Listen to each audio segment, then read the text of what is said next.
If you ever wanted to start reading but didn't know where to begin, this video is for you. I didn't grow up as a reader. For a long time, I genuinely believed that thick books just weren't meant for me. Until I picked up this series, this is the book that quietly pulled me into reading and somehow never really let me leave. And that's exactly why I'm starting this channel with it. Hi, I'm Kajal and this is Still Reading, a channel that exists because one book turned me into a reader and I'm here to share that journey with you. Let's start with Immortals of Meluha, released in 2010. What I love about this book is from the very beginning, it doesn't present Shiva as a god you're supposed to worship, but a man you're supposed to understand. He's tired, he's responsible for people, he's constantly making decisions where someone is always going to suffer no matter what he chooses. When Meluha offers him a better life, clean water, structure, safety, he doesn't think about destiny or prophecy, he thinks about survival.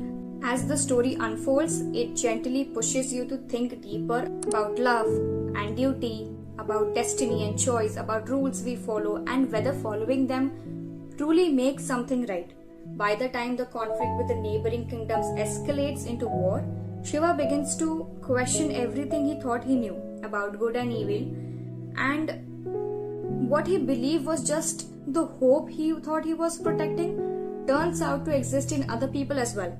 And suddenly, the lines between right and wrong, hero and villain, feel far more complicated than he ever expected. By the end of the story, you're not just reading mythology, you're thinking about power, responsibility, and how even the best intentions can sometimes leads to harm. Now, The Secret of the Nagas, published in 2011, completely pulled me in. I finished it in 2 days, and even after that, I kept thinking about it.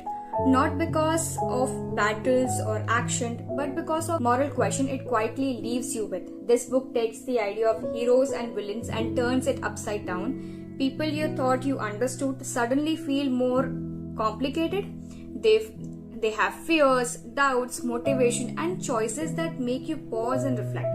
And you start realizing that a lot of cruelty in this world doesn't come from malice. It comes from fear, rejection, people being pushed to the edge of the society.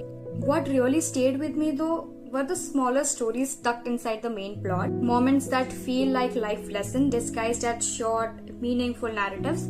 There are analogy, little moral puzzles, situations where a choice seems small but has ripple effects, and tiny decisions that reveal character and courage. They teach more than any direct lessons could, and somehow they make the world of story feel far bigger and richer than just Shiva's journey. And then there are love stories. They don't feel like fairy tales. They challenge loyalties, make characters question their beliefs, and sometimes shake their vows they have taken. They're messy, they are real, human, and in that honesty, they teach you more about life than any perfect romance ever could. By the end of the book, you don't just ask who is right anymore, you start asking, can anyone ever be completely right at all? It's not just about story about myth or adventure, it's a story about choice, morality, perspective, and seeing the world in the shades of grey. And that shift, seeing complexity and nuances instead of black and white, stayed with me long after I finished reading. The Oath of Vayuputras, released in 2013, is heavy. And I don't mean that in a dramatic way, it's heavy because it forces consequences. Everything that was set up in the first two books finally collapses here. Systems, beliefs, and relationship. Shiva is no longer trying to understand the world, he's trying to survive his own grief and anger. This book explores what happens when someone who has always stood for balance finally breaks. And that breakdown doesn't feel heroic, it feels uncomfortable, painful, and irreversible. The ending isn't designed to make you feel good, it's designed to make you think about cost, about what it's lost when wars are fought in the name of righteousness. And honestly, that restraint is what made the ending powerful for me. If I had to rate Shiva Trilogy, it's 5 out of 5 for me, no doubt.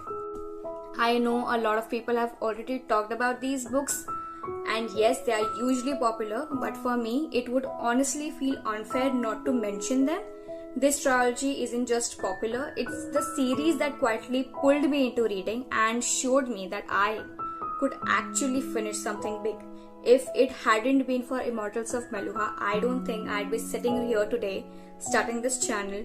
So this video isn't just a review, it's a look back at where my reading journey truly began and why these stories will always stay at the top of my favorite list.